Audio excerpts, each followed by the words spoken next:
Thank you, and thank you for allowing me to move the podium. I know the podium is part of this lecture series and important, but it intimidates me because I think sitting on a stool with you is a little more in my comfort zone, and my guitar is not very far, so if I stall in my speaking, I'll just pick up the guitar and start referencing songs. But I'm so grateful to be here. It fits. I feel like in some ways me sharing some thoughts about creativity with you is a little bit like reading the back of an index that we have all been part of. You know, you're just going through, and things that I will share, a lot of you have taught me some of those things, both in community and in your writing and in your influence in this community here in Nashville. This is a big story. It's gone back a long way.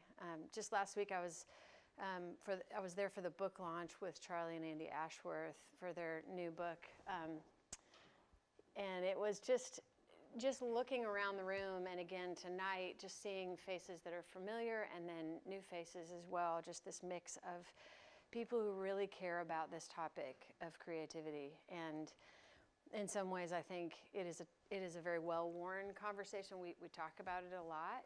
So I guess I would just begin with the question of, why does it still matter? What could I bring tonight to help facilitate this conversation? And I just would humbly say that I'm convinced that it's not that I have something to bring, but that the Spirit is always doing something new. So because God in his own nature is the creator, and he has put his fingerprints all over each of you and me, and then us, even in this particular configuration tonight, like to be in this room, each time this happens, and I feel this way when I play music, it's just like a remarkable thing, because you don't know, I don't know all the stories that are woven together, but he does. And there may even be a way, I wonder about this, that there may even be a way that when we are on the other side of the veil, we will see more in full what's going on tonight. Like we will look back and remember this night, and we will think about the things, the seeds that are planted because we met someone and shared a moment over a coffee, or a relationship that someone you hadn't seen in a long time, or a memory of a place. And I just think that God in his creative heart does not waste a single bit of our time and our moments together. So he is the meaning maker in all of this. And so I think when I think about creativity, it just starts and it begins and ends there, and everything in between is his abundant heart of creativity. So and then being in this room, this is another funny thing. Everything has a story. So I thought, okay, I'm thinking about Lewis, I'm thinking about Dorothy Sayers, I'm thinking about all of the names that have been spoken and read and their ideas that have been carried in this room. And I think, so I looked at both of their writings as I was preparing for this, and realized there are some differences with the way the two of these both theologians would think about creativity. Without realizing it, I've been influenced by both of them, but Dorothy, this is in her book, The Mind of the Maker. Mankind makes a variety of different and not strictly necessary things because he wants to. Even in this fallen and unsatisfactory life, man is still so near his divine pattern that he continually makes things, as God makes things, for the fun of it. And I love that. I just love the whimsy of her writing there. And I think of dolphins. I think, why is it that they have this language? Why do they chatter with each other the way that they do? You know, why do whales have a song? Maternal whales have a song that they're, I don't even know, what is a baby whale? Would it be a cub? Calf, thank you, a calf. So the calf knows the song of the mother, and it's a unique song. And why would that be so, like, what an elegant picture of God's creativity and his fingerprints on his creation that we will never really understand because we don't know that song. But yet he's given us songs, and he's given us, even if you're not a songwriter, he's given us songs in the very nature of our lives and in the themes that emerge as you go to the grocery store and you hear, you might hear, I just wrote about this recently, but hearing like Landslide on the radio, and he just like stops me in my tracks. I'm thinking about different moments. I'm thinking about the record player in my living room when I was a kid. Song that God is calling a new song all the time, us and within us. So, so I love. I mean, I guess I just love that this topic of creativity is inexhaustible, and as we talk about it tonight, we are all students of it. Like, I'm a student of it, trying to get in it with you and to see what new thing might he be doing in our midst with these themes that are so present here: hospitality, and hospitality of everything about this room that was thoughtfully made, but everything about each of your lives that's represented here. Okay, so back to Dorothy Sayers and Lewis. The other way that Lewis talks about creativity, he was very careful to differentiate that God is the only maker, like that God was the maker and we are kind of remakers, or he used the word builders. I thought that was a really interesting distinction. It's a little bit like, I mean, in some ways that theological starting point begins to show itself over time in the work, but he had such a reverence for God's design as a maker, and he would use the analogy that if, we could make something, but say you made an animal, you're still using pieces of an animal that God made, right? So it's got like the bird head, or it's, so you're making kind of the monster version of this thing, but it's really just a remaking of what he's already made. And I love that the two of them debated and were friends and discussed this issue, because I think while we may not have the answer to that, I think it's a really valid, it's really important to go dig down to why we make and how we make and what words we use around it. So and one of my favorite quotes from, I think later Lewis was sometimes people would say that he was didactic about his writing, and that he was just he would take an idea and try to put it into fiction because he was just trying to communicate a truth. And he addressed that at some point, describing his writing process, when he said, "All my 7 Narnian books and my 3 science fiction books began with seeing pictures in my head. The Lion all began with a picture of a fawn carrying an umbrella and parcels in a snowy wood. This picture had been in my mind since I was about 16, which, just as an aside, reminds me of Jackson Browne writing that song when he's like 16. I went out walking, I don't do that much talking these days. He wrote that song, These Days. And I just think, even if you're young and you're in this room, or if you are young at heart, or if you have ideas that you feel like might be childish, those are incredible, unfiltered places where the creativity begins. And if we can protect those spaces to not mock one another in that, and to try to just, get out some finger paint and explore it, or, maybe clay or whatever it is, get your hands in it, because I think even thinking about Lewis dreaming about these characters when he was 16. Okay, interrupted him, sorry. Then one day when I was about 40, I said to myself, let's try to make a story about it. And Lewis says, at first I had very little idea how the story would go. And then suddenly Aslan came bounding into it. I think I'd been having a good many dreams of lions about that time. And apart from that, I don't know where the lion came from or why he came.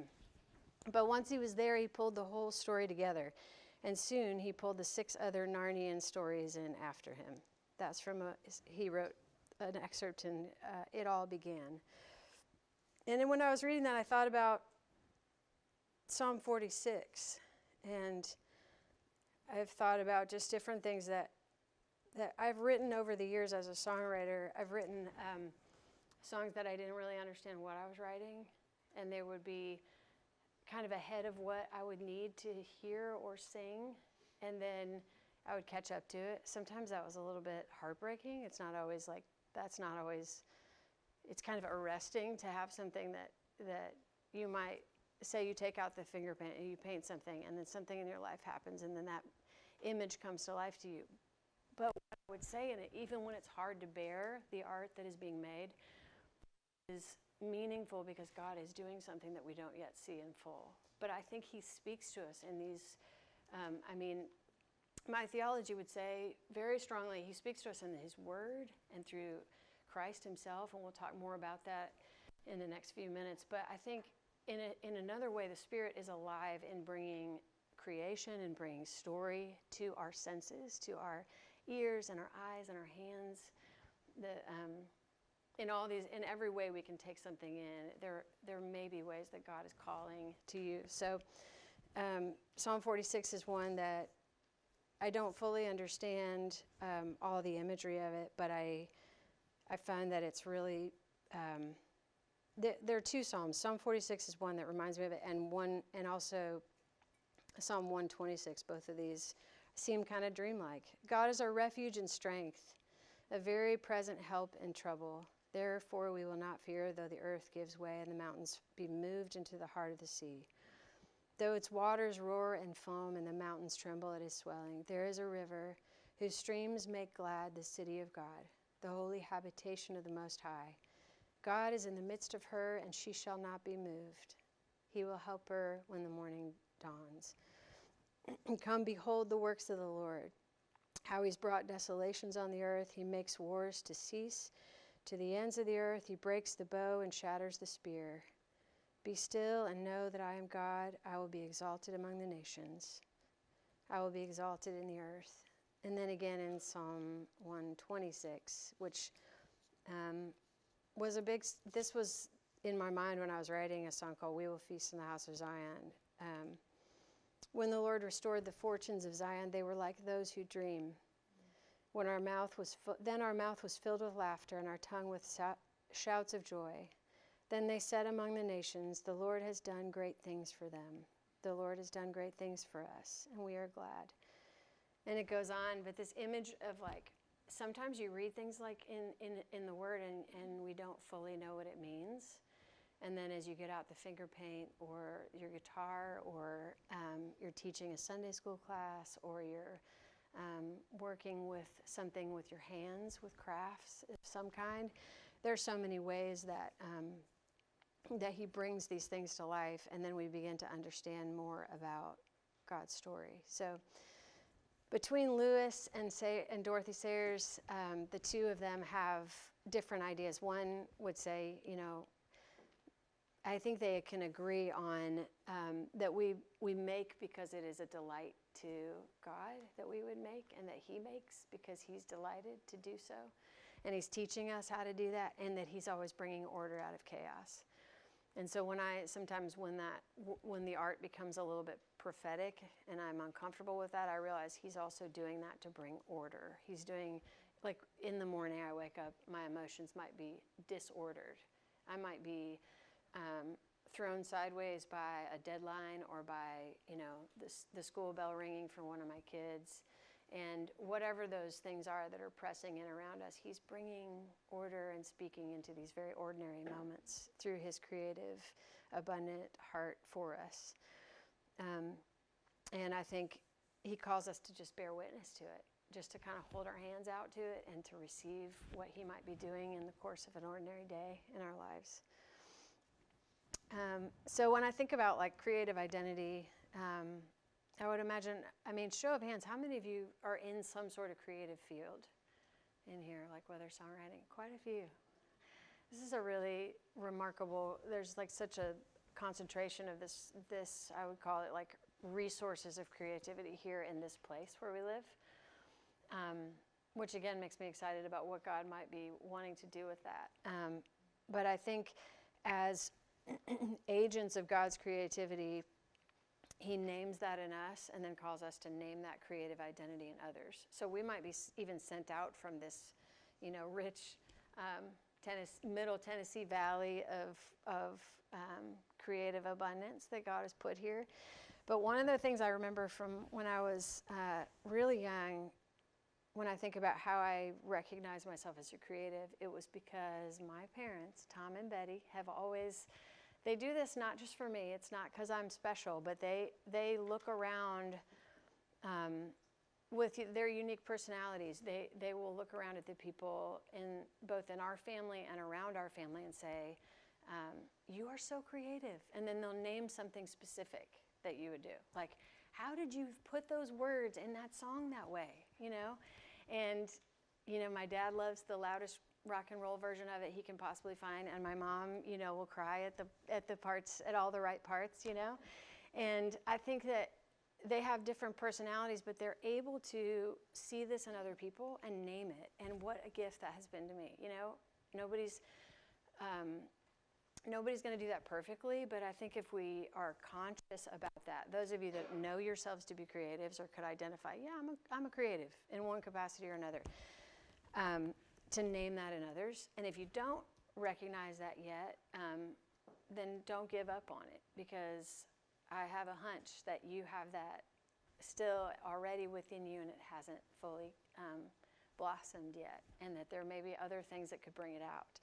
So I think, if you have a moment, if you're taking a note, maybe sometime later, this would be one of those things I would say, like, think about people that have named creativity in you. How did they do it? What made it effective? What helped it to speak to you? And how might you even do the same for someone else and name aspects of, like, celebrate parts of them that are full of imagination, or this doesn't mean they have to do something that is commercially successful, or they don't have to have a hit song, they don't have to be winning awards for books. But I think about moms with young kids, you know. I think about people that are teaching or that are doing kind of more hidden roles in our society that are so important for shaping creative work. And if we can name them and call them, I think we are joining with our Father who knows and sees and makes and continues to call us into that too.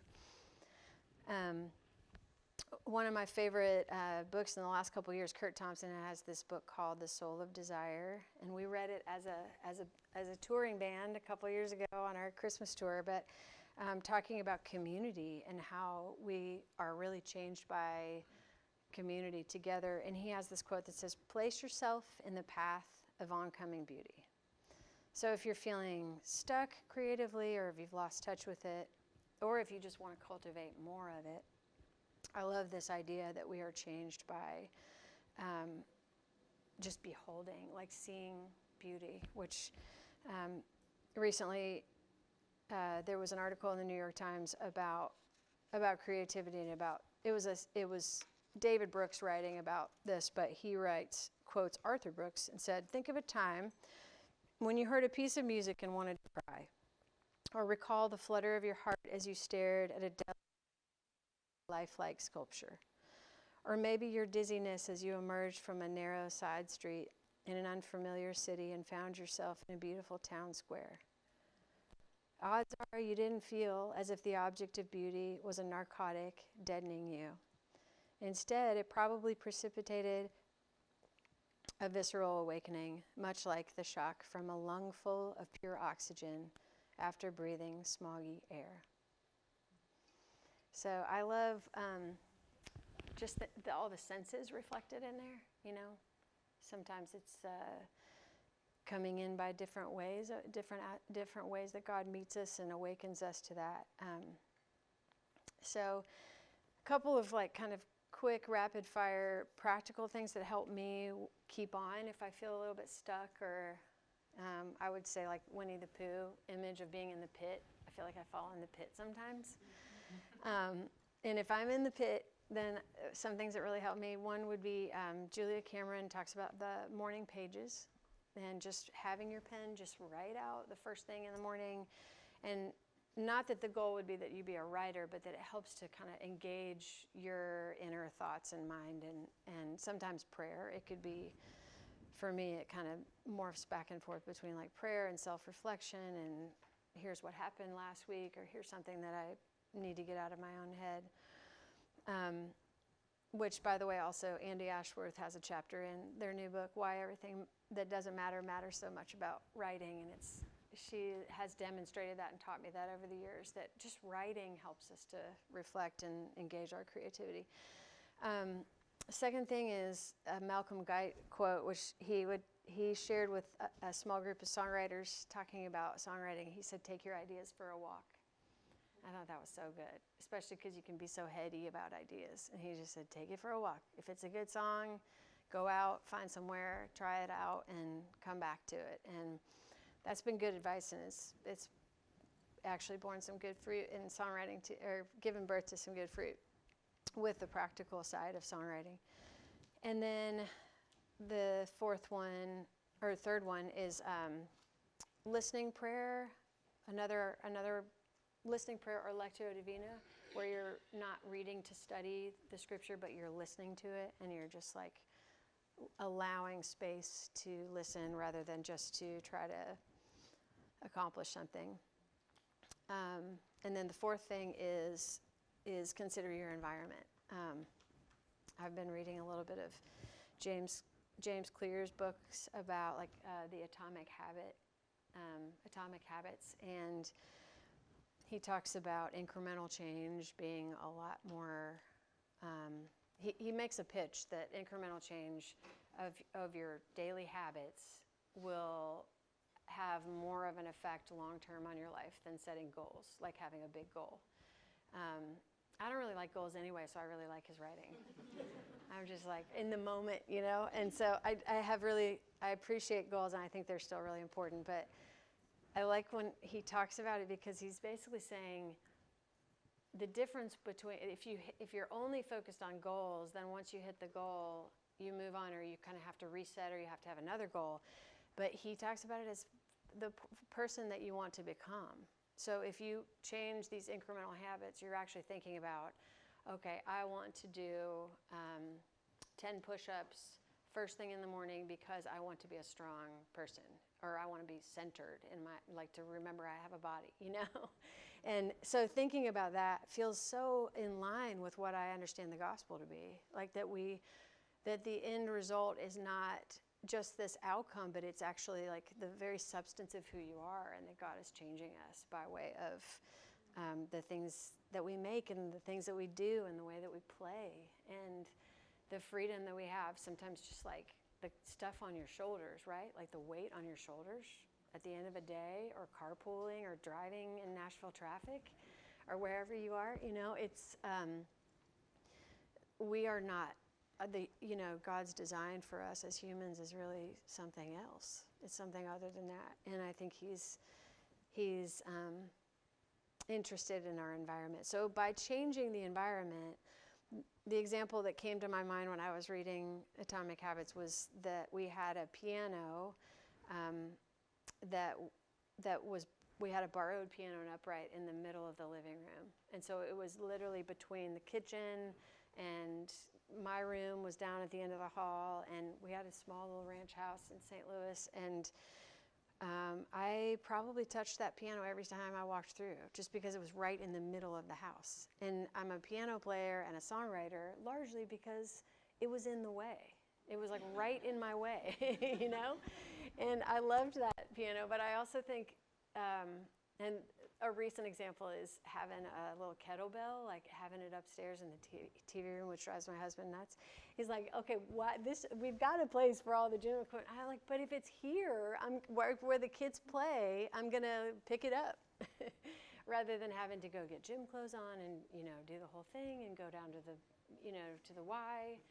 I might actually, work out my arms, whatever the thing is. So I think thinking about these small things, about putting, again, like Kurt Thompson said, like putting yourself in the path of oncoming beauty. Like put your pen and your paper, like leave them out, leave them somewhere that's going to be in your way until you notice. And as a visual reminder that you can leave that, like leave something messy, leave something open-ended, leave your Bible open where you read it yesterday, because it'll remind you of like the daily bread that might be something different today, but you'll remember it and build from one little habit to the next. So all of that is kind of like just stuff that I've been thinking about, but seems so connected to a thriving creative life.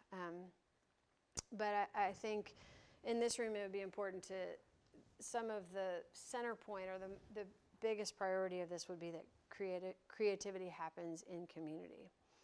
So it doesn't just happen when we're on our way to somewhere else, but that it happens because we are bound up in life and with one another. And Rabbit Room is a great example of this happening in real time. And for many years, Art House, and for me, I was part of college ministry that then became like Indelible Grace music, which was old hymns with new music and new tunes.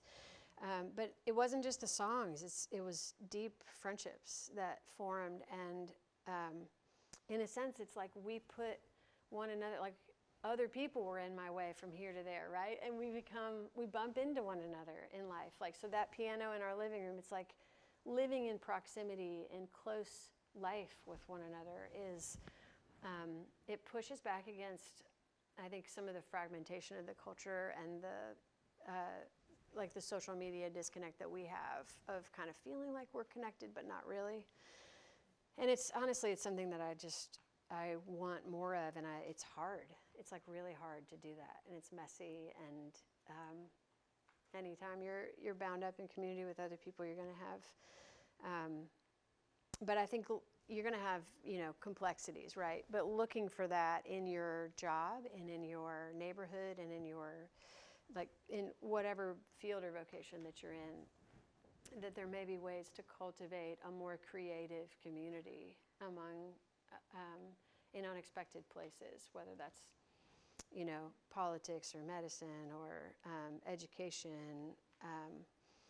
Really, there's no place that you couldn't reimagine how God might want to make something new with his prophetic imagination applied to all of our systems in our society. So a couple of things around that come to mind. One is this passage keeps coming up for me. Jeremiah 29:11 talks about us being in God's people being in exile, and it says, "Seek the peace of the cities." Like that, there would be. I'm gonna go ahead and look it up because I won't remember the exact quote, but I also don't realize. I don't know why I picked the Bible with the very smallest font. You guys wouldn't believe how small this is. I'm just trying to be young and to show that I don't need glasses, but I probably do. Here we go. Jeremiah 29. Yeah, I think the idea of community is elusive, and it's hard because it's so romantic. It's such a romantic idea. You read a Wendell Berry novel about, Port Royal, and you're just like, oh, this is it. And then you're in, like, oh no, this isn't what I had in mind. You're like, this is so hard. But I think remembering that we are not fully comfortable with this yet, and we are in places where we are broken, and the people around us are broken, and so it just takes a tremendous amount of like coming back to grace and truth. Like, if everything is connected to him, and to think about John 1 saying, like, in the beginning was God, and the Word was God, and the Word was with God in the beginning. Just this swirl of poetry talking about his being with us, and then it keeps talking about grace and truth. We bear witness in grace and truth, and we have to keep coming back to this sense of, like, I have to tell the truth, and I have to be more gracious. And those two things they sound so great, and then in practice, I fall over and over again and have to keep coming back to the source. So this passage really gives me comfort, because he's saying, you should be a blessing to the place, like even for the people that aren't professing the same things that you're professing, even if you're in a place where you're in exile.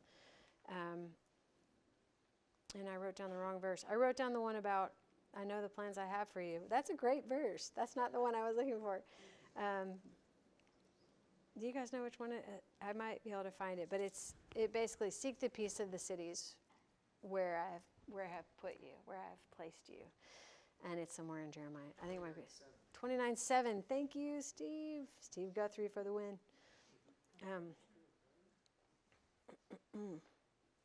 All nations shall serve him. Is that it? 29. There we go. Sorry.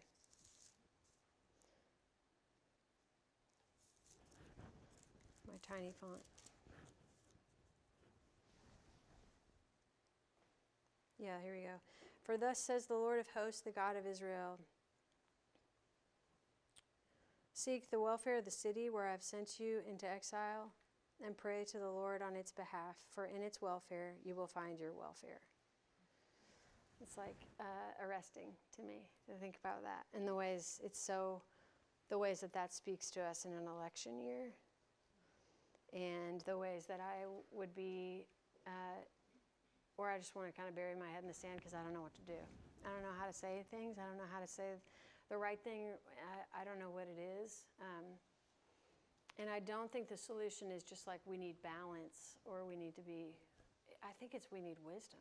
And that's sometimes meaning grace, sometimes meaning truth, sometimes it's this both and bearing witness to his even in the middle of that saying, I have sent you into exile, and pray to the Lord on this behalf of this place, for in this place you're bound up with the people in this place, So this is a moment in our city where there's a tremendous amount of growth and possibility and creativity. There are people both within the faith community and outside of the Christian community that care about some of these same topics, and there are places where we could align and we could partner, and that's really, I think that's really exciting, which inevitably means we're going to bump up against our wounds and pain points, and we're going to have times like that where we have to move from brokenness into places of reconciliation, and it's not going to be a one and done kind of thing. And at least it hasn't been for me. If you figure that out, let me know, because I just think it's it's the dailiness of it. Makoto Fujimura writes about, in his book Art and Faith, he's talking about this Japanese practice of kintsugi, and where you take broken pottery and it is mended together with gold, and it actually becomes more beautiful and more valuable than it had been if it had never been broken. And he says the combination of this reparative, restoring the object utility, and the generative, increasing its beauty and value with gold, speaks to the deepest realm of kintsugi. We would be wise to consider our own brokenness in light of the wounds of Christ, still visible after his resurrection.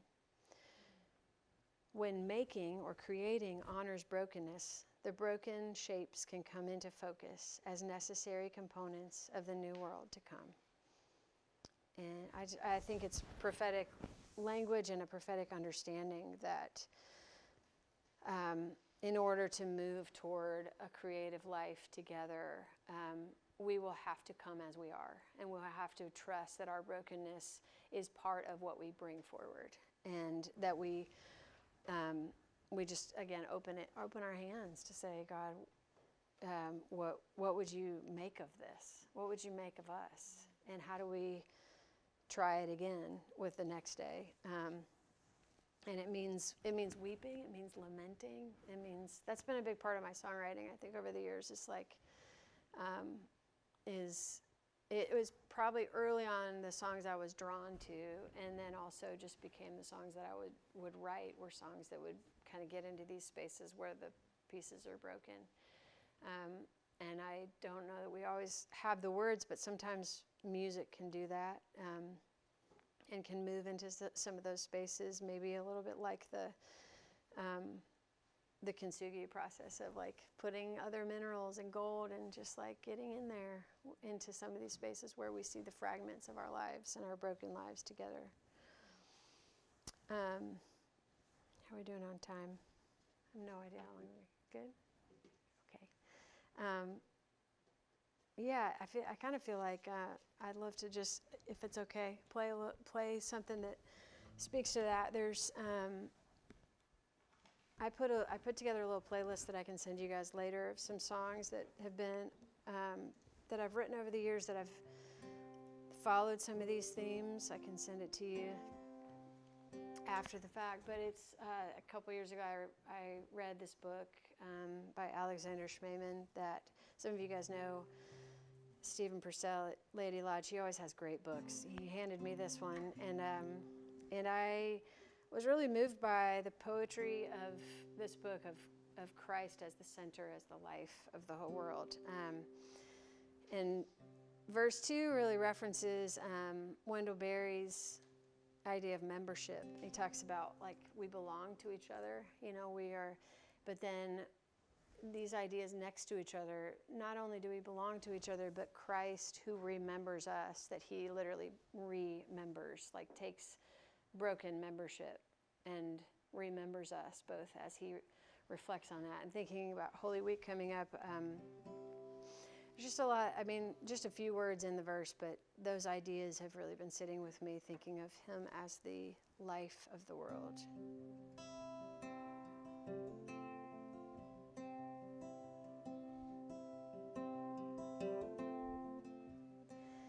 In Christ we offer all that he has offered, the perfect offering.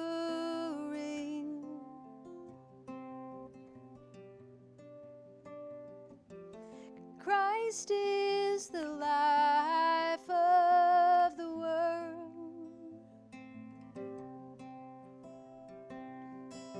Christ is the life of the world. So we remember all that he remembered, the whole of love returned.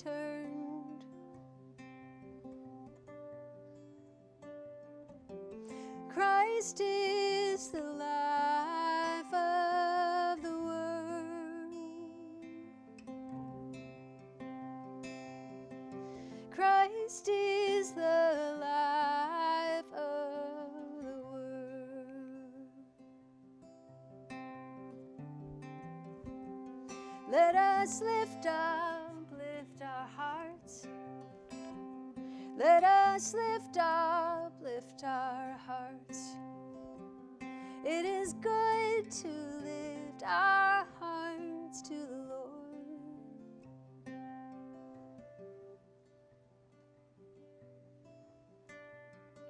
Send forth in beauty, reconciling all things, radiant in holiness.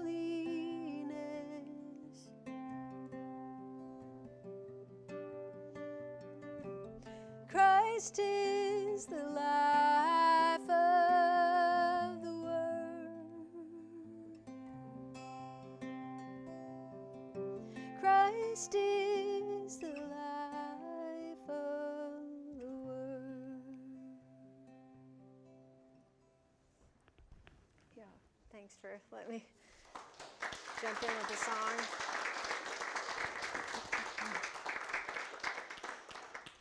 So yeah, I think so many of these ideas have worked their way into songs, and then so many of the songs have just been like almost like melted down versions of these theological ideas. Like God invites us to participate with him in the renewal of all things, and he invites us to sit with him and to ponder a new vision of what could be in every aspect of life as we know it. And it's not just that we're waiting to be in heaven so we can be on little clouds with harps, It's like there's actual lasting eternal residue in what we're doing now and in the interactions that we have. And Walter Brueggemann, another writer that I really love, talks about a prophetic imagination, like cultivating a prophetic imagination.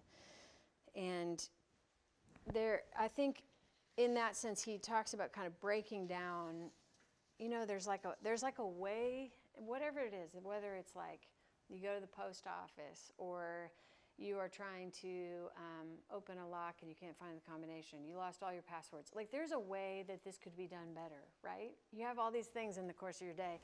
And in all the places where we feel the effects of the fall, where we feel frustration, those are small things. You also have systemic abuse. You have problems in political, like fractures in the system that are just like, seem like a total impasse. Like, why are we in this situation? And all of these places are places where if we pause in stillness and say, okay, we're going to open our hands to hear what the Spirit of God might want to do in this situation now. And creativity begins to change. It's not solutions as much as it's like, it's something else. It's like, it's transformation, because we are asking God to move in our world in ways that we didn't expect. Walter Brueggemann says, the fact that Jesus weeps and that he is moved in spirit and troubled, and he's referring to, there are probably a couple of places, but especially in when he meets at the tomb of Lazarus, when he meets Mary and the sisters, and calls him out and says, this contrasts remarkably with the dominant culture. This is not the way of power, and it's scarcely the way among those who intend to maintain firm social control. But in John 11, Jesus is engaged not in social control, but in dismantling the power of death. And he does so by submitting himself to the pain and grief in the present situation, the very pain and grief that the dominant society must deny. And I think in this book, The Prophetic Imagination, he's talking about all kinds of systems, but it relates even in the small things, like whatever your small, your place in life is, and your real self, your loaves and fish, the things that you're bringing before God. He speaks and is eager to speak into our situations, even and maybe especially the most wounded and complex. When I think about, I had a song, did a project a year or so ago with a couple of friends that write country music. It's called Shadowlands. And we had a song that just talked about like all the voices, like you hear all these voices saying like, well, you should do it this way, or you should probably do that. And, I'm the youngest of a big family, and I actually secretly, I love being told what to do. Somebody just tell me what the plan is. I'm totally fine being instructed. But I think that's also made it tricky because I've had to really practice. For me, I've kind of, and we're all going to have like different stories that we're bringing to that. But for me, I've had to like practice just like, what do you actually want? And what do you think is the right move right here, And whether that's as a parent or as a musician or making some decisions or like, what are we having for dinner tonight, all the stuff.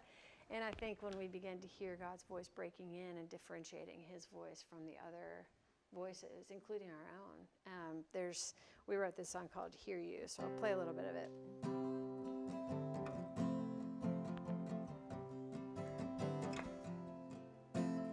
Everybody's telling me what I need to do, what I gotta let go of, and what I should hold on to. Bad advice and good intentions, the answer's still the thing I'm missing. Everybody's telling me what I need to do. Everybody's telling me where I need to go,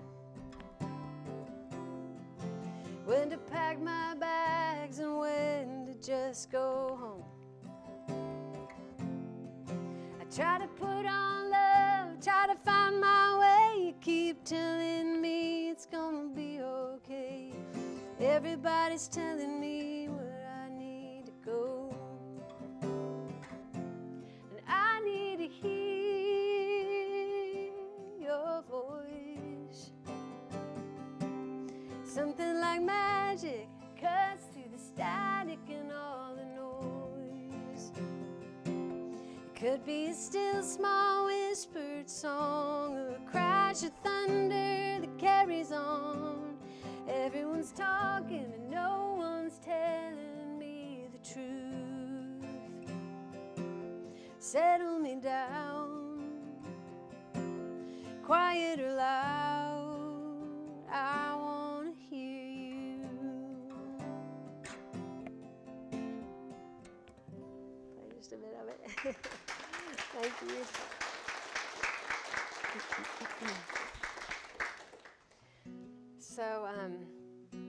yeah, I'd love to do some Q&A here in a second, but as we're kind of winding down this part of it, I think, you know, when I think about creativity, as it moves into this space for me as a songwriter, it moves into the space of saying I'd love to write songs that help us slow down so that we can lament, so we can see things for what they are.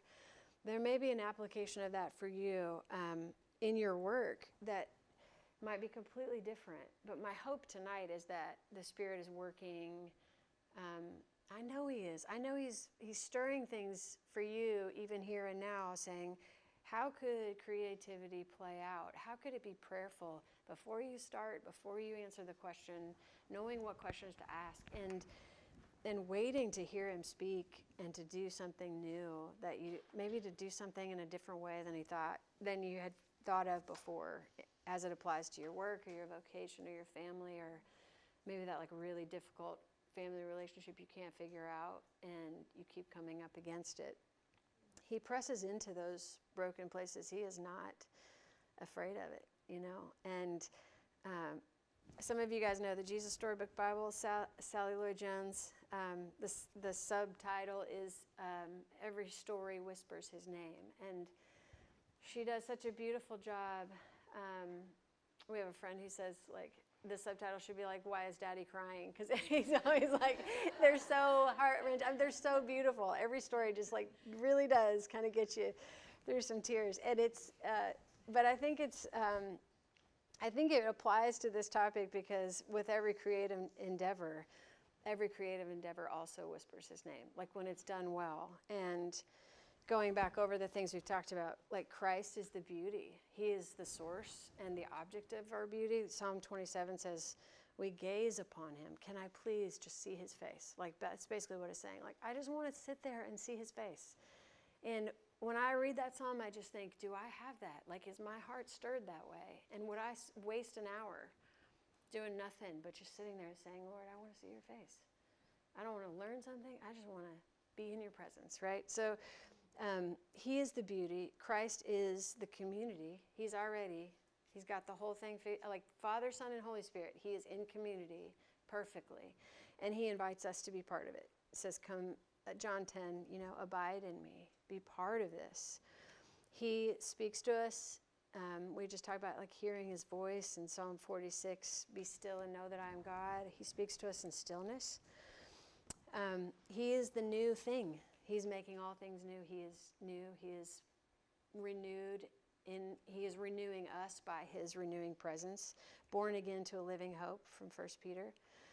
I got a few more for you. He is before all things. Through Him all things were made from Colossians 1.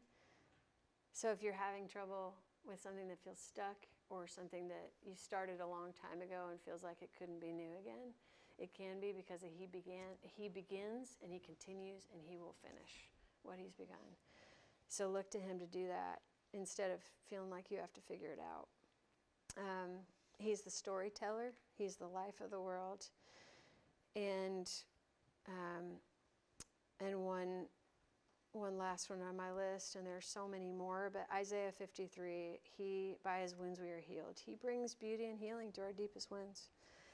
And I think because we see that every creative endeavor whispers His name, we're drawn into this place, this new possibility with our finger paint or with our guitar strings or with our calculator if you're an accountant or whatever the job is that you do. There is some way that He is making and remaking us. And the more that we deepen, I think, our capacity to dream about what that might be, the more we begin to get an imagination for what could happen even now. So there's another song, play just a little bit of, but this is one I mentioned before. There were several songs written during this time, and I realized even just recently that I've been singing this song for 10 years, and I realized it was borrowing from Psalm 126 that we read earlier, but also borrowing from an old hymn, How Firm a Foundation, which is really about like the beauty of the scripture that speaks to us, the way God speaks to us. But that hymn really sings like vows, and it sings like wedding vows, you know, like and it's from Isaiah. A lot of it's from Isaiah.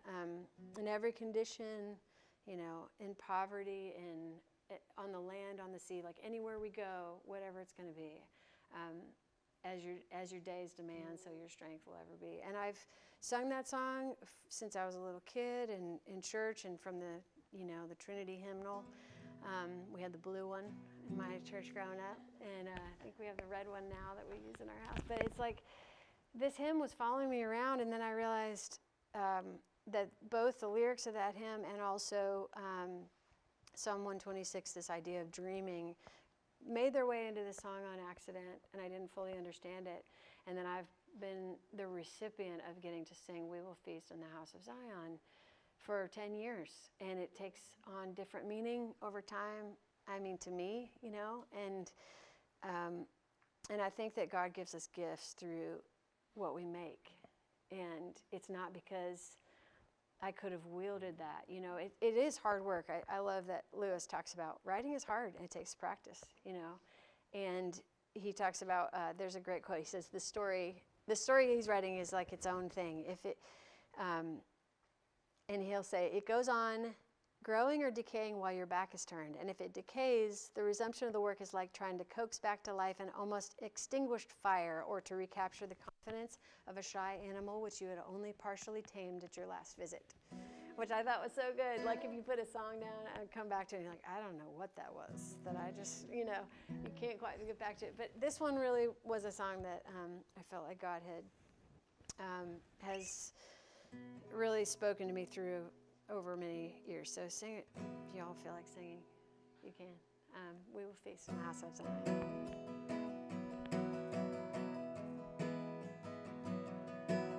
We will feast in the house of Zion. We will sing with our hearts restored. He's done great things. We will say together, we will feast and weep no more.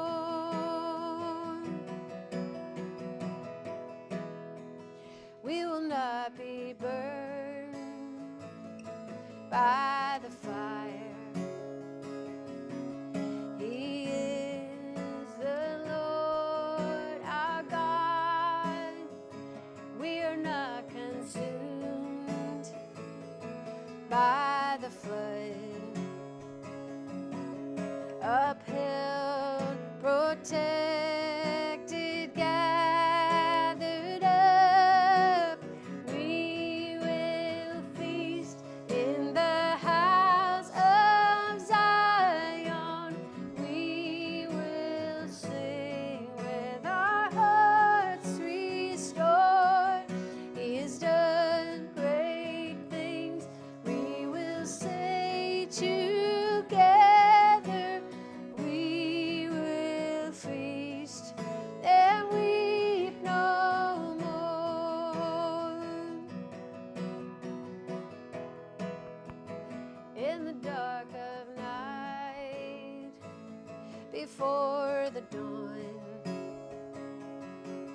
my soul, be not afraid, for the promised morning, oh how long, O God of Jacob, be my strength. We will feast in the house of Zion. We will sing with our hearts restored. He's done great things. We will say together, we will feast and weep no more. I think I'll end with just a quoting, "Be thou my vision." That would be sort of a benediction over this portion, and then we can do some Q&A. But this old Irish hymn really does capture this request, like, Lord, please be our vision, be in front of our view at all times. Be thou my vision, O Lord of my heart. Naught be all else to me, save that thou art. Thou my best thought, by day or by night, waking or sleeping, thy presence my light. Thank you all so much.